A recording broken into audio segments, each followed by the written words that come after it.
दुश्मन को मारो कम, तड़पाओ ज्यादा। ये देश रहना चाहिए गैर बराबरी के खिलाफ इस लड़ाई में। नमस्कार, मैं हूं चित्रा त्रिपाठी और अब वक्त हो चला है जनहित का। नमस्कार, मैं हूं चित्रा त्रिपाठी और आप देखना शुरू कर चुके हैं जनहित। जनहित में आज सबसे पहले बात हरियाणा चुनाव की करूंगी। मैं वैसे तो मौजूद हूं बिहार के सीतामढ़ी में भारत नेपाल बॉर्डर पर, लेकिन बिहार से पहले बात हरियाणा की। ये खबर ही ऐसी है, आज बिहार की खबरों से पहले आपको हरियाणा की वोट गली से गुजरना होगा। बिहार चुनाव में पहले चरण की वोटिंग से ठीक एक दिन पहले राहुल गांधी ने एक बार फिर से अपना चुनावी हाइड्रोजन बम फोड़ा है। आज राहुल गांधी ने हरियाणा चुनाव में कथित वोट चोरी की एच फाइल्स ओपन कर दी है। राहुल गांधी की आज के खुलासे का लब्बो लुआब ये था कि महाराष्ट्र, कर्नाटका की तरह हरियाणा में भी कांग्रेस के वोट चुराए गए। बीजेपी और चुनाव आयोग ने मिलकर उसे हराया था और अब यही उसके साथ बिहार में भी होने वाला है। मतलब यह है कि बिहार में पोलिंग बूथ पर लंबी लंबी लाइन कल सुबह लगेंगी, वोट कल सुबह से पड़ने शुरू होंगे। लेकिन राहुल गांधी ने आज ही 14 नवंबर का बिहार का रिजल्ट एक तरह से डिक्लेयर कर दिया, ये माना जा रहा है।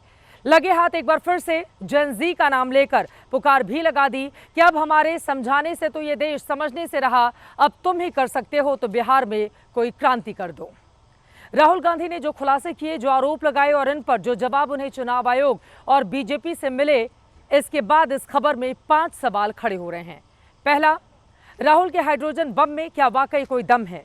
दूसरा, राहुल गांधी को जवाब देने से चुनाव आयोग क्या बच रहा है? तीसरा, वोट चोरी हकीकत है या राहुल गांधी का फैलाया हुआ भ्रम है? चौथा, चुनाव आयोग नहीं सुनता तो सुप्रीम कोर्ट वो क्यों नहीं चले जाते? और पांचवा ये कि राहुल बिहार में चुनावी हार की क्या भूमिका तैयार कर रहे हैं। वैसे जब तक कोई बम डिफ्यूज ना हो जाए, ना उसके पास जाना चाहिए, ना उसे छेड़ना चाहिए। हाइड्रोजन बम वैसे भी एटम बम से 1000 गुना ज्यादा खतरनाक होता है। चूंकि राहुल गांधी का ये बम प्राण घातक नहीं बल्कि चुनावी है, इसीलिए हमने इसे थोड़ा कुरेदा है। कुरेदने पर जो भाव दिखा, इस रिपोर्ट में देखिए।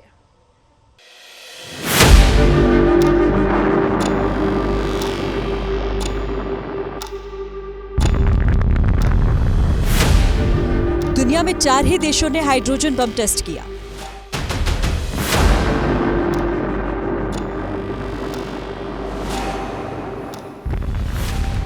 अमेरिका, रूस, फ्रांस और चीन। कहते हैं भारत भी कर चुका है, लेकिन भारत ने कभी इसकी पुष्टि नहीं की। लेकिन राहुल गांधी भारत के नहीं, संभवतः विश्व के एकमात्र राजनेता हैं जो पर्सनल कैपेसिटी में यानी खुद के हाइड्रोजन बम टेस्ट कर चुके हैं, वो भी 3-3। थोड़ी देर में हम आपको हाइड्रोजन बम दिखाने जा रहे हैं। लेकिन राहुल के बम का टाइप जरा अलग है। इसमें यूरेनियम, प्लूटोनियम की बजाय चुनावी मसाला होता है। इसके फट्टे पर धुआं नहीं होता, सिर्फ शोर होता है। सियासी ऊर्जा उत्पन्न होती है, वो भी सीमित मात्रा में। हरियाणा के युवाओं, बिग पिक्चर है कि आपकी सरकार चोरी की गई। इन तीनों ने और नरेंद्र मोदी जी ने और अमित शाह ने मिलकर हिंदुस्तान की डेमोक्रेसी को खत्म कर दिया, जिसके बारे में पूरी दुनिया में कहा जाता है India is the largest democracy. वो सच्चाई नहीं, वो झूठ है। ये राहुल गांधी के तीनों चुनावी हाइड्रोजन बम परीक्षणों की तस्वीरें हैं। 7 अगस्त को उन्होंने एम फाइल्स यानी महाराष्ट्र में कथित वोट चोरी की फाइल्स खोली। 18 सितंबर को आलन फाइल्स के नाम में कर्नाटक में वोट चोरी का पावर प्रेजेंटेशन दिया। कहा असल हाइड्रोजन बम अभी बाकी है। और आज बिहार चुनाव से ठीक पहले ही बेला में 4 फाइल्स यानी हरियाणा फाइल्स खोल दी। तीनों धमाकों का सार एक ही था कि चुनाव आयोग बीजेपी से मिला हुआ है और दोनों मिलकर वोट चुरा रहे हैं, कांग्रेस को हरा रही हैं। 2 करोड़ वोटर हरियाणा में, 25 लाख वोट चोरी, 8 में से 1 वोटर चोरी का।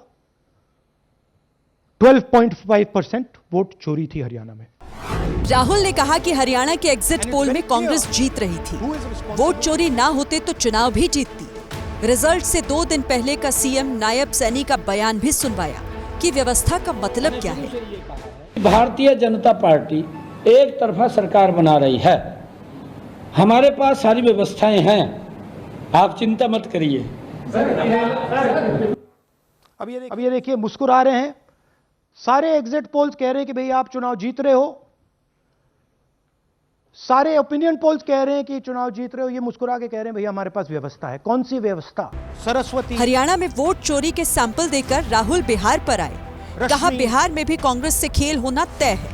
यही सिस्टम जो हरियाणा में लागू हुआ, उससे पहले महाराष्ट्र में, मध्य प्रदेश में, छत्तीसगढ़ में, यही सिस्टम बिहार में लागू होगा। जिस एसआईआर पर बिहार में 2 महीने तनातनी चली, चुनाव से पहले राहुल ने फिर वोट चोरी के मुद्दे को जिंदा किया। जमुई के 5 लोगों को सामने लाकर उन्हीं से उनका वोट कटने की व्यथा सुनवाई, फिर सवाल किए। पूरे परिवार का वोटर लिस्ट से नाम हटा दिया गया है। सर मेरे गांव में लगभग अगर ऐसे देखा जाए तो वोटर लिस्ट से गायब 187 लगभग हुआ है। 187 लोग काटे गए हैं। मेरा नाम भी वोटर लिस्ट से काट दिया गया है। हम लोग जो बोले आपका नाम कट गया तो उसको जुड़िए। मतलब ये कि बिहार में बेवजह किसी वोटर का नाम नहीं काटने के दावे को राहुल ने चैलेंज दे दिया। संकेत भी दिया कि चौथा हाइड्रोजन बम टेस्ट बिहार पर होगा। तो अगर वोटर लिस्ट ही करप्टेड है और voter election commission voter list का ही प्रयोग कर रहा है चुनाव को खत्म करने के लिए, तो कोई ट्रेनिंग से कुछ नहीं होगा और कोई पार्टी नहीं कर सकती। चुनाव आयोग का आधिकारिक जवाब अभी नहीं आया है, लेकिन संकेत यही है कि वो फिर से राहुल गांधी को ही घेरेगा। उन्हीं पर सवाल उछालेगा कि हरियाणा वोटर लिस्ट के खिलाफ अपील क्यों नहीं की, कांग्रेस के पोलिंग एजेंट बूथों पर क्या कर रहे थे, कोई गड़बड़ी थी तो आपत्ति क्यों नहीं दर्ज कराई, फर्जी वोटर से कैसे साबित हुआ कि बीजेपी को वोट दिए। और राहुल गांधी पर ऐसे ही सवाल बिहार में वोट चोरी के उनके आरोप पर पलटकर आने वाले हैं। पूछा जा सकता है कि कांग्रेस क्या घोड़े बेचकर सो रही थी। ये चुनाव आयोग का वो चार्ट है जो एसआईआर के बाद वो 1 महीने से रोज जारी करता रहा। कांग्रेस के 17,500 बीएलए थे, लेकिन 1 महीने में एक ने भी एक भी दावा नहीं किया जो फला फला वोटर का नाम गलती से कट गया, लिस्ट सुधारी जाए, नाम जोड़ा जाए। 1 महीने कांग्रेस का एक्टिव स्कोर 0 था। बिहार के जिन 5 वोटर्स को राहुल गांधी ने आज पेश करके वोट चोरी का मुद्दा फिर जिंदा किया, मुमकिन है आयोग सभी से यही पूछे कि आप कहां थे अभी तक। लेकिन राहुल गांधी के हाइड्रोजन बम को एनडीए ने आज ज्यादा भाव नहीं दिया, बल्कि कहा कि वोट चोरी का बहाना बनाकर राहुल गांधी ने मान लिया है कि वो बिहार में भी हार रहे हैं। इसके बाद तो बिहार का वोटर महागठबंधन पर और वोट खराब नहीं करेगा। इनको अदालत नहीं जाना है, इलेक्शन कमीशन में अपील नहीं करना है, बस प्रेस कॉन्फ्रेंस कॉल करेंगे और किसी ने प्रेजेंटेशन बना दिया उसको दिखाएंगे और फिर भाग जाएंगे।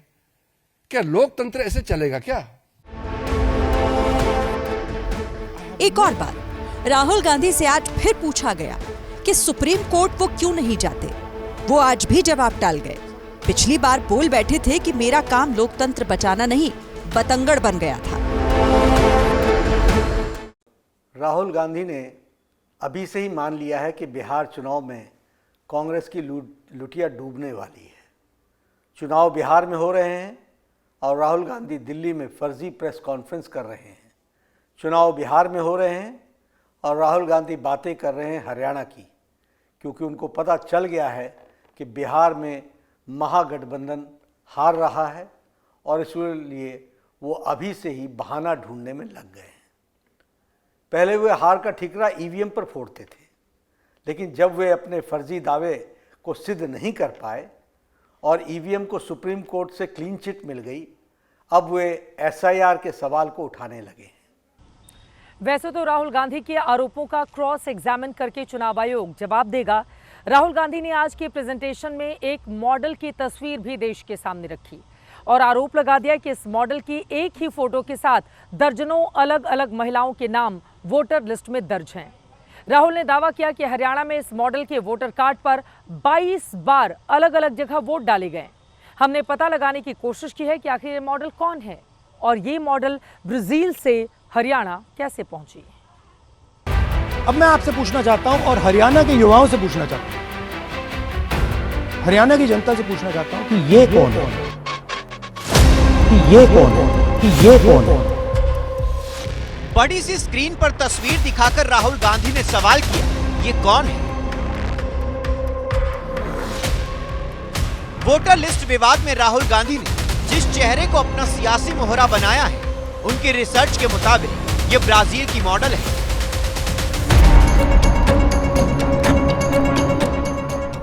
राहुल ने अपनी प्रेस कॉन्फ्रेंस में इसका नहीं बताया, लेकिन केरल कांग्रेस ने एक्स पर अंग्रेजी में लिखा कि ब्राजील की रहने वाली मैथ्यूज फेरेरो नाम की महिला ने कभी स्वीटी तो कभी सरस्वती बनकर अलग अलग नामों से हरियाणा में 22 बार वोट डाले।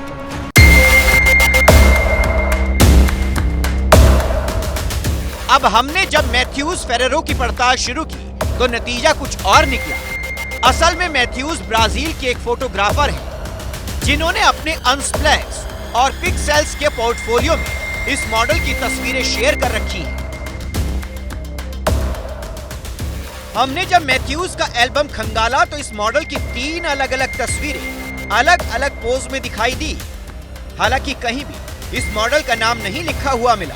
इस तरह की दर्जनों मॉडल्स की तस्वीरें मैथ्यूज ने शेयर कर रखी हैं।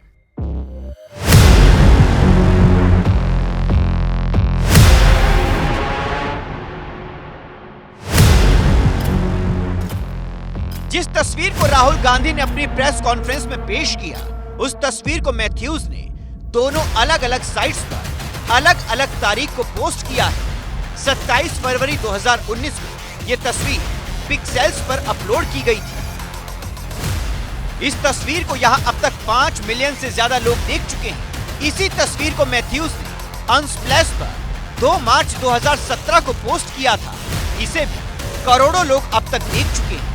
यानी राहुल गांधी ने जो तस्वीर दिखाई है, वो तस्वीर किस मॉडल की है, ये अभी तक पता नहीं लगा है। अब मैं आपसे पूछना चाहता हूं और हरियाणा के युवाओं से पूछना चाहता हूं, हरियाणा की जनता से पूछना चाहता हूं कि ये कौन है, कि ये कौन है, कि ये कौन है। वोट चोरी वाले दावे के बाद अब राहुल गांधी के एक और दावे का फैक्ट चेक कर लेते हैं। बिहार चुनाव से ऐन पहले राहुल गांधी ने आज जात पात का छत्ता भी छोड़ दिया। नई बात यह है कि इस बार जाति पात में उन्होंने भारतीय सेना को घसीट लिया है। बिहार के औरंगाबाद में एक चुनावी रैली में राहुल गांधी ने दावा किया है कि भारतीय सेना देश के 10% आबादी के कंट्रोल में है। राहुल ने कहा कि देश में 90% आबादी पिछड़े दलितों की है, लेकिन सेना पर 10% सवर्णों का कब्जा है। राहुल गांधी के इस बयान पर अब बीजेपी पूछ रही है, क्या राहुल गांधी भारतीय सेना में आरक्षण लागू कर देना चाहते हैं? राहुल के इस दावे में कितनी हकीकत है, मैं आपको आगे बताऊंगी, लेकिन पहले राहुल के बयान की सियासत समझिए। आंकड़ों के मुताबिक भारतीय सेना में कुल करीब 13,41,000 सैनिक हैं, जिनमें करीब 1,04,000 से ज्यादा जवान बिहार से हैं। यानी भारतीय सेना में 8% सैनिक बिहारी हैं। राहुल गांधी ने भारतीय सेना में 10% सवर्णों के कब्जे का बयान देकर बिहार के युवा वोटर्स को लुभाने की कोशिश की है, लेकिन इस कोशिश में वो खुद घिर गए हैं। राहुल की मंशा पर आखिर सवाल क्यों खड़े हो रहे हैं, इस रिपोर्ट से समझिए। 500 सबसे बड़ी कंपनी की आप लिस्ट निकालिए और इसमें पिछड़ा, अति पिछड़ा, दलित, महादलित, अल्पसंख्यक, आदिवासी को ढूंढ के निकाल दीजिए। सारे के सारे 10% आबादी में से आते हैं। सारा बैंक का धन उनको जाता है, सारी नौकरियां उनको जाती हैं। आप जुडिशरी देखिए, वहां भी उनको सब मिलता है। सेना में उनका कंट्रोल है। सबसे पहले तो राहुल गांधी जी को अपने सोर्स का खुलासा करना चाहिए, जिसने उन्हें सेना में जात पात का झूठा पाठ पढ़ाया है। क्योंकि भारतीय सेना में भर्ती योग्यता के आधार पर होती है, जाति धर्म के आधार पर नहीं। सैनिक भर्ती के लिए फिटनेस और देशभक्ति का जज्बा देखा जाता है, न कि जात धर्म। और सैनिक बनने के बाद भी एक सैनिक की पहचान उसके शौर्य से होती है, न कि उसकी जात पात से। लेकिन सेना के बारे में जाति पात के आधार पर, बहनों भाइयों, मैं समझता हूं कि चर्चा तक नहीं होनी चाहिए। हमारे सेना के जवानों का एक ही धर्म होता है, वह धर्म है सैन्य धर्म है। इसके अतिरिक्त और कोई दूसरा धर्म नहीं होता। यह देश के हित में किसी भी सूरत में नहीं है। वैसे राहुल गांधी के विचारों से ऐसा प्रतीत होता है कि वो भारतीय सेना में भी आरक्षण की व्यवस्था लागू करवा देना चाहते हैं।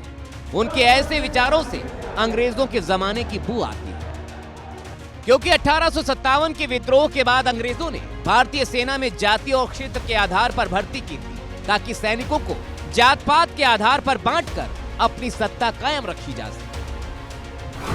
इसी के तहत 1903 में पहली बार ब्राह्मण गौड़ इन्फेंट्री के रूप में जाति आधारित रेजिमेंट का गठन किया गया था, जिसे पहले विश्व युद्ध के बाद खत्म कर दिया गया।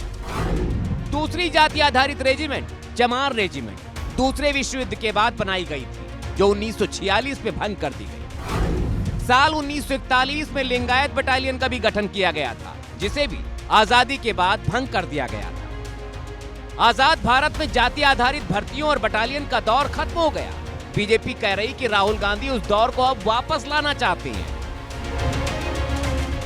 राहुल गांधी देश का दुश्मन है। जाके जुडिशियरी को वीक करो, आर्मी को वीक करो, जनता का बीच में झगड़ा लगाओ। ये जो 10% वाला बात किया है ना, ये देशद्रोह का बात होता है। अब हो क्या सकता है कि राहुल गांधी जाति आधारित रेजिमेंट्स के नाम से कंफ्यूज हो गए हों, तो उनका ये कंफ्यूजन भी दूर करना जरूरी है।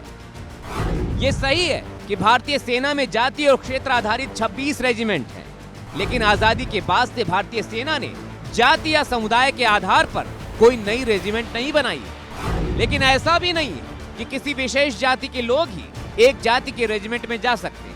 रेजिमेंट का नाम भले ही एक जाति के नाम पर हो, लेकिन ये मिक्स्ड रेजिमेंट होती है। जैसे कि राजपूताना राइफल्स में राजपूत के अलावा जाट भी हो सकते हैं।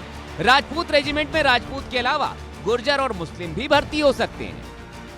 यानी जाति के नाम पर रेजिमेंट होना अलग बात है, लेकिन सिर्फ जाति के आधार पर भर्ती का कोई कॉन्सेप्ट सेना में नहीं है। शायद राहुल गांधी को यह कॉन्सेप्ट समझ में नहीं आ रहा। तो राजपूत रेजिमेंट नहीं है, डोगरा रेजिमेंट नहीं है, जाट रेजिमेंट नहीं है, चमार रेजिमेंट था, उसको खत्म किया अंग्रेजों ने, क्योंकि ईमानदारी से लड़े थे। क्यों नहीं बहाल किया जाता? जब आपका राजपूत रेजिमेंट हो सकता है तो क्यों नहीं हो सकता भाई?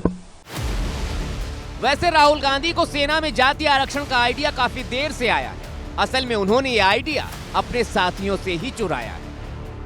क्योंकि आप देखिए ना, 2019 के लोकसभा चुनाव में समाजवादी पार्टी ने अपने चुनावी घोषणा पत्र में वादा किया था कि अगर वो सत्ता में आए तो जाति आधारित अहीर इन्फेंट्री रेजिमेंट का गठन किया जाएगा। इसके अलावा भीम आर्मी प्रमुख चंद्रशेखर आजाद भी अंग्रेजों के जमाने वाली चमार रेजिमेंट को बहाल करने की मांग कर चुके हैं।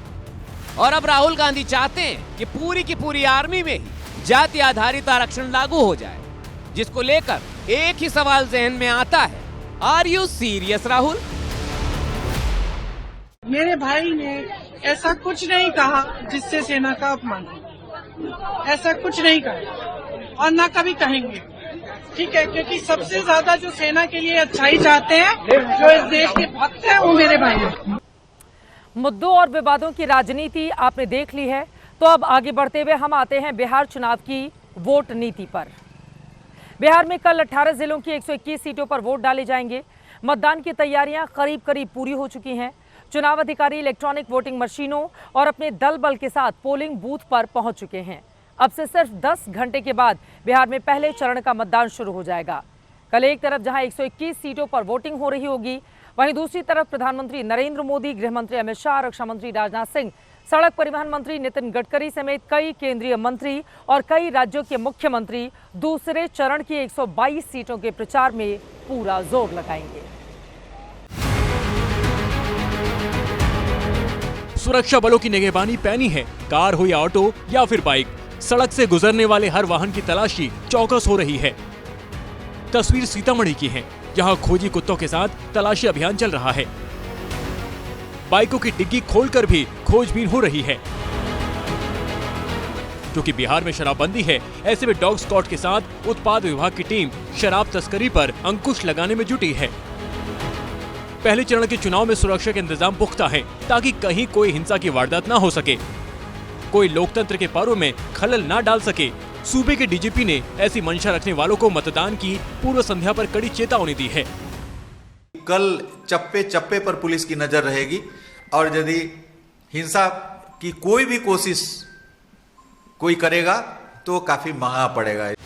भय और बाधा मुक्त चुनाव के लिए बिहार में करीब 4.5 लाख सुरक्षाकर्मी लगाए गए हैं। इनमें केंद्रीय बलों की 1,500 कंपनी भी शामिल हैं। केंद्रीय बलों के अलावा बिहार पुलिस के 60,000 जवान भी चुनावी ड्यूटी में लगाए गए हैं। मतदान से पहले चुनाव अधिकारियों की टीमों की अपनी अपनी मंजिल यानी मतदान केंद्रों की ओर रवानगी जारी है।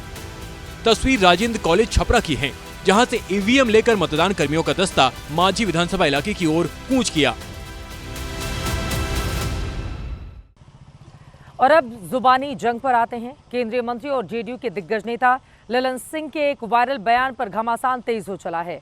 महागठबंधन के सीएम फेस तेजस्वी यादव भाषा की मर्यादा लांघकर केंद्रीय मंत्री के बात तक जा पहुंचे हैं। इस बीच ललन सिंह ने अपने वायरल बयान पर सफाई दी है। उन्होंने सफाई में क्या कहा और क्या तेजस्वी ने ललन सिंह के बयान के जरिए अगड़े पिछड़े का नैरेटिव सेट करने की कोशिश की है, इस रिपोर्ट में देखिए।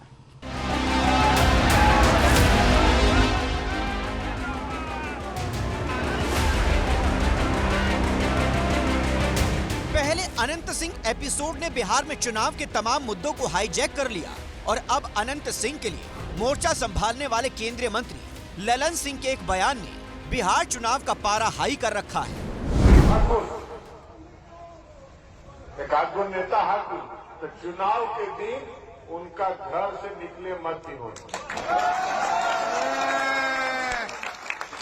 उनका घर में पैक कर दी। ललन सिंह ने सोमवार को अनंत सिंह के पक्ष में मोर्चा संभालते हुए मोकामा में ये बयान दिया था। आरजेडी की शिकायत पर केस भी दर्ज हो चुका है, लेकिन मंगलवार की रात तेजस्वी यादव ने इस बयान को ट्विस्ट दे दिया, सीधे बाप तक पहुंच गए। ललन सिंह क्या बोले मोकामा में? ललन सिंह बोले कि कोई गरीब अति पिछड़ा को घर से मत निकलने दो वोट डालने के लिए, इनके बाप करा दे। ललन सिंह के बाप करा दे। तेजस्वी यादव ने अपने बयान से ललन सिंह के बयान को अगड़ा पिछड़ा कर रंग देने की कोशिश की है, लेकिन अब खुद ललन सिंह सफाई में उतरे हैं। कह रहे हैं उनके बयान का एक हिस्सा वायरल किया जा रहा है। इस वीडियो की बात हुई है, उस वीडियो को अगर कोई पूरा सुनेगा, मैंने यही कहा कि ये नेता अगर गरीबों को डराएं धमकाएं तो गांव के लोग उनको घेर के बंद करिए। ये हमने शिवनार की सभा में कहा। ये मेरा पूरा वीडियो है, जिस वीडियो को आप भी देखेंगे तो उसमें ये पूरी बात आ जाएगी। ललन सिंह ने अपनी सफाई में सिर्फ यही नहीं कहा, उनका ये पूरा इंटरव्यू 8 मिनट का है। आगे वो कहते हैं कि आरजेडी के नेता मोकामा में गरीबों को धमका रहे हैं, 6 इंच छोटा करने की धमकी दी जा रही है। जो नीतीश कुमार के वोटर हैं, उनकी रक्षा हम करेंगे। मैंने बयान में कुछ गलत नहीं कहा, बयान पूरा सुनना चाहिए। जो गरीबों का वोट है, वहां कुछ लोग जाके गरीबों को डरा रहे हैं, धमका रहे हैं और ये कह रहे हैं कि 6 इंच छोटा कर देंगे। गरीब गुरुआ जो है वो तो नीतीश कुमार का वोटर है, हमारा वोटर है, तो हम अपने वोटर की रक्षा नहीं करेंगे। आरजेडी वही शासन लाना चाहती है जो उनके पिताजी के समय में का शासनकाल था, जब भूरा बाल साफ करो, फलना साफ करो, उसको ठीक कर दो, उसको दुरुस्त कर दो, यही शासन चलाना चाहते हैं। भूरा बाल साफ करो एक दौर में बिहार की राजनीति का चर्चित स्लोगन रहा है। दावा किया जाता है कि लालू यादव ने सवर्णों के खिलाफ ये नारा अपने दौर में दिया था, जिसने समाज में जातीय जहर घोला था। अगड़े पिछड़े की लड़ाई हुई थी। आरजेडी कह रही है कि 6 इंच छोटा करने वाली बात जेडीयू के लोग ही करते हैं, आरजेडी वाले नहीं। जो लोग इस तरह की बात करते हैं छोटा करने बड़ा करने की, यहाँ वही बात कर सकते हैं जो तलवार बांटने वाले, AK-56 AK-47 बांटने वाले हैं। यहाँ कलम बांटने वाले, नौकरी बांटने वाले। बिहार में अब सारा जोर दूसरे चरण के चुनावी रण पर है। दूसरे दौर की 122 सीटों की व्यूह रचना रची जा चुकी है। सेकेंड फेज में सबका फोकस सीमांचल पर है, लेकिन सेकेंड राउंड में बिहार के उस इलाके में भी वोट पड़ेंगे जो बीजेपी और एनडीए का अभेद्य किला माना जाता है। ये जंग है चंपारण की। ये इलाका भी सीमांचल की तरह दूसरे प्रदेश और दूसरे देश से सीमा साझा करता है। बिहार के उत्तरी छोर पर इस इलाके का चक्रव्यूह क्या है, इस रिपोर्ट में देखिए, क्योंकि 11 नवंबर को यहां पर होना है मतदान।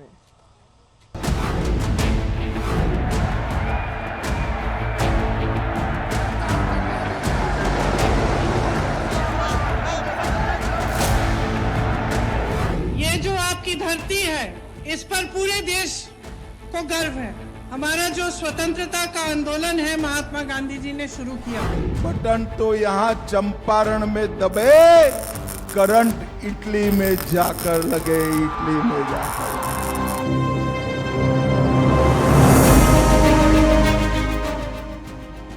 चंपारण यानी महात्मा गांधी के सत्याग्रह का वो प्रारंभ बिंदु जो इन दिनों वोट आग्रह का केंद्र बिंदु बना हुआ है। इस इलाके में प्रदेश और देश के दिग्गज नेताओं का तांता लगा हुआ है। अमित शाह आए, प्रियंका गांधी आई, तेजस्वी यादव आए, जेपी नड्डा आए। नेताओं के आने का सिलसिला जारी है, लेकिन क्यों? ये बताने की जरूरत नहीं कि 11 नवंबर को दूसरे और अंतिम चरण में यहाँ की जनता अगले 5 साल के लिए अपने 21 विधायकों का चुनाव करने वाली है। जोर से बोलो, कर सकता है बिहार का भला।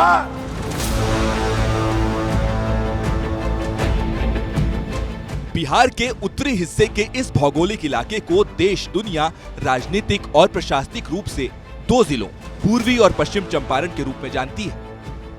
पूर्वी चंपारण का मुख्यालय मोतिहारी और पश्चिम चंपारण का हेड ऑफिस बेतिया है। नेपाल और उत्तर प्रदेश से सटा चंपारण बिहार का मुकुट है। आप राज्य के नक्शे को देखेंगे तो एहसास भी कुछ ऐसा ही होगा। 38 जिलों में सबसे ऊपर कुछ ऐसे, सूबे के सिर पर ताज सजा हो जैसे। बिहार के चंपारण का इतिहास जानने से ज्यादा जरूरी है इसके राजनीतिक वर्तमान का आकलन करना, जिसे एनडीए का किला कहना गलत नहीं होगा। इस किला को बचाने के लिए बीजेपी और जेडीयू ने पूरी ताकत झोंक दी है, तो आरजेडी और कांग्रेस भी इसमें सेंधमारी के लिए जुगत भिड़ा रही है। कांग्रेस की ओर से प्रियंका गांधी वाड्रा ने मोर्चा संभाला। उन्होंने पश्चिम चंपारण की वाल्मीकि नगर और चनपटिया में रैली की। केंद्र और राज्य सरकार को जी भर कर कोसा। मौसम विधानसभा चुनाव का है, लेकिन वो नीतीश कुमार से ज्यादा नरेंद्र मोदी पर बरसी। आपकी चीनी की मिल से चाय पिएंगे, मीठी मीठी चाय पीने आएंगे। मिल ठप का ठप पड़ा हुआ है, बंद का बंद पड़ा हुआ है। ये है मोदी जी का साम्राज्य कि बिहार में अपना मुख्यमंत्री है आपका, लेकिन उसकी भी सुनवाई नहीं है। बहुत चिंता है इनको भाई, राहुल गांधी जी के भविष्य की, तेजस्वी जी के भविष्य की आपकी चिंता नहीं है। अब तुम्हारे लिए क्या है? चुनाव के समय घूस, यही है। बाकी 5 साल में कुछ नहीं। तुम्हें आगे बढ़ाने के लिए क्या किया? तुम्हें रोजगार देने के लिए क्या किया? तुम्हें मजबूत बनाने के लिए क्या किया? चंपारण के चुनावी रण में महागठबंधन के मुख्यमंत्री उम्मीदवार तेजस्वी यादव ने भी क्रिकेट के 2020 अंदाज में ताबड़तोड़ रैलियां की। उन्होंने पश्चिम से पूर्वी चंपारण तक तूफानी दौरे किए। कहीं मतदाताओं को अपने वादों से लुभाया तो कहीं नीतीश कुमार की मौजूदा योजनाओं से डराया। हालांकि इस डर को एक दिन पहले गृह मंत्री अमित शाह पश्चिम चंपारण में ही बेअसर कर चुके हैं। ये जो सरकार देता 10,000 उधार बा, उस सूद समेत वापस ले ली, लेकिन जो तेजस्वी दी वो महंगाई से लड़ेला मदद के लिए दी। अब ये लालू प्रसाद की पार्टी कहती है इसको हम वापस ले लेंगे। अरे लालू प्रसाद जी, आप, आपका बेटा और तीसरी पीढ़ी भी किसी की ताकत नहीं है जीविका दीदी का 10,000 रुपया वापस लेना।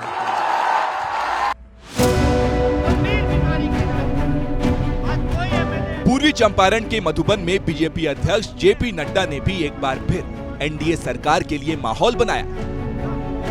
बिहार बदल रहा है कि नहीं बदल रहा है? इसको आगे बढ़ाए रखना है कि नहीं रखना है? विकसित बिहार बनाना है कि नहीं बनाना है? और विकसित भारत के सपने में विकसित भारत बिहार को जोड़ना है कि नहीं जोड़ना है? अगर जोड़ना है तो राणा रणधीर जी को चुनाव जिताकर बिहार की स्थिरता में अपना योगदान देना। मौजूदा वक्त में 21 विधानसभा सीटों वाला ये इलाका एनडीए और महागठबंधन के लिए सत्ता हासिल करने की वोट भूमि के तौर पर सुर्खियों में है। दोनों चंपारण एनडीए और खासकर बीजेपी का वो किला है जिसे आरजेडी हिलाने में नाकाम रही है। 2015 में जब जेडीयू महागठबंधन में शामिल थी, यानी नीतीश बीजेपी से अलग होकर चुनाव लड़ रहे थे, तब भी दोनों चंपारण की 21 सीटों में से 13 पर बीजेपी की अगुवाई वाले एनडीए को जीत मिली थी। 7 सीटों पर महागठबंधन ने बाजी मारी थी, जबकि 1 सीट निर्दलीय के खाते में गई थी। वहीं 2020 में जब जेडीयू एनडीए में लौट आई, तब चंपारण की 21 सीटों में से 17 पर इस गठबंधन को जीत मिली, तो महागठबंधन को सिर्फ 4 सीटें ही मिल पाई। पूर्वी और पश्चिम चंपारण में लोकसभा की 3 सीटें हैं। पूर्वी चंपारण की 3 विधानसभा सीटें शिवहर लोकसभा सीट में भी आती हैं। और बड़ी बात ये कि चंपारण की वाल्मीकि नगर, पश्चिम चंपारण और पूर्वी चंपारण ही नहीं, पड़ोस की शिवहर लोकसभा सीट पर भी एनडीए का पिछले 4 चुनाव से लगातार कब्जा है। ऐसे में सवाल ये कि इस विधानसभा चुनाव में भी सत्ताधारी गठबंधन का ये किला अभेद्य रहेगा या फिर इसे भेदने में विपक्ष कामयाब होगा। नतीजे पर पूरे बिहार की नजरें टिकी हैं। एक दौर था जब चुनाव से काफी पहले दल बदल होता था, अब तो चुनाव के बीच भी दल बदल का ट्रेंड है।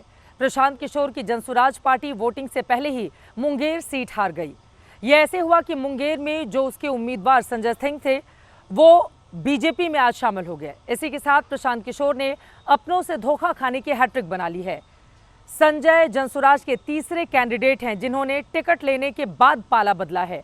दूसरों को दल बदलू कहने वाले पीके अपने घर के दल बदलुओं पर एकदम चुप्पी साधे हैं, लेकिन सवाल ये है कि भारतीय जनता पार्टी में ये दल बदलू तुरंत कैसे ज्वाइन कर ले रहे हैं। इतने अच्छे लोग खड़े किए गए हैं जिनके सामने लड़ने का इनका मादा नहीं है, लेकिन ये गैर राजनीतिक लोग हैं। प्रशांत किशोर के इतने अच्छे और गैर राजनीतिक लोगों में से ही एक थे मुंगेर से जनसुराज के उम्मीदवार संजय सिंह, जो वोटिंग के एक दिन पहले बड़े अच्छे से बीजेपी में शामिल हो गए।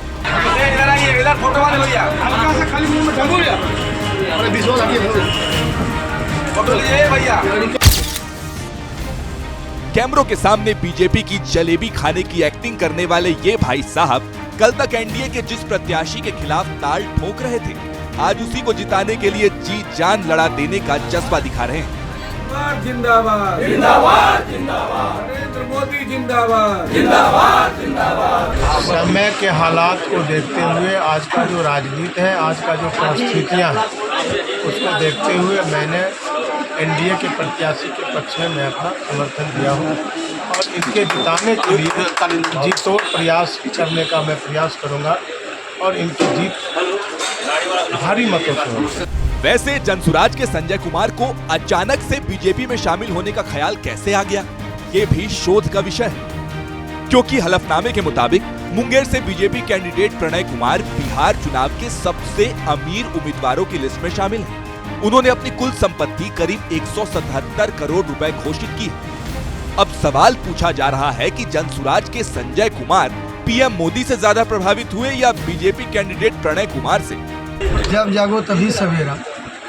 हम लोगों ने इनसे संपर्क किया, जो परिस्थिति बनी उसमें आज ये हमारे साथ आए।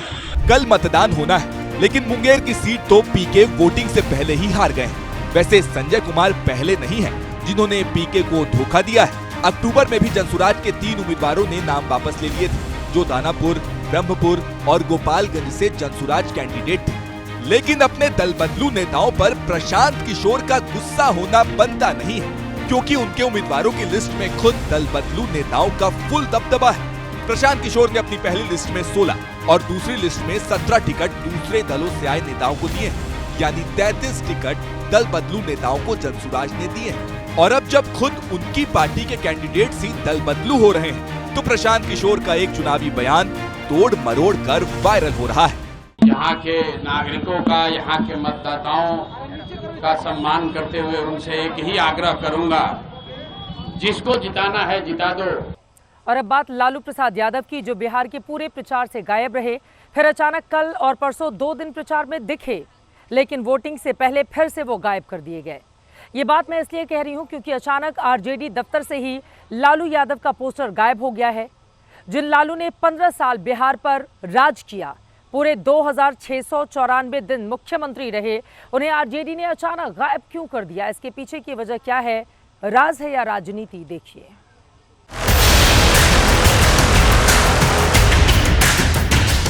आप आरजेडी कांग्रेस के जरा पोस्टरों को देखिए, जो सालों साल तक यहां मुख्यमंत्री रहे, जो बिहार में जंगल राज लाए, उनकी तस्वीरें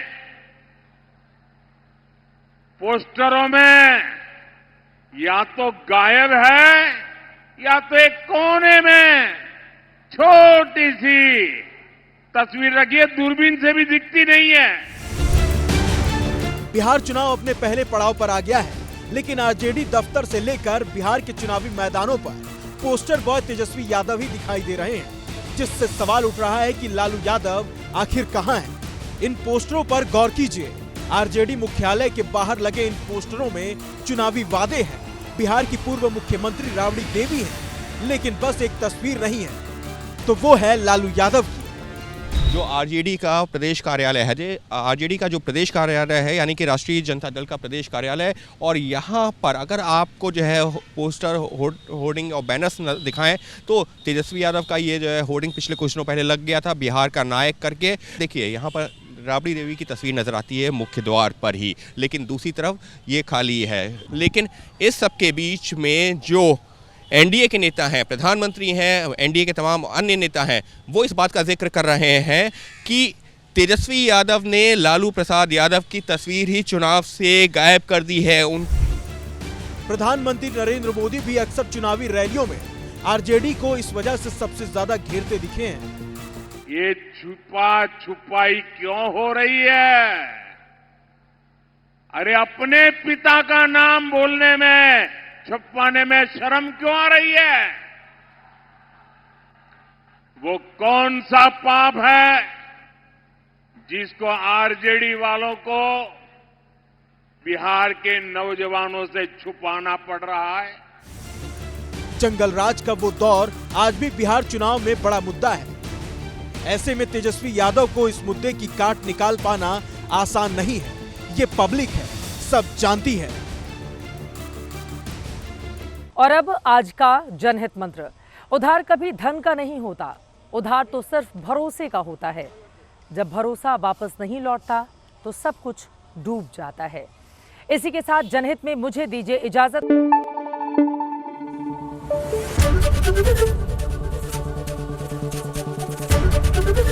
एबीपी न्यूज आपको रखे आगे।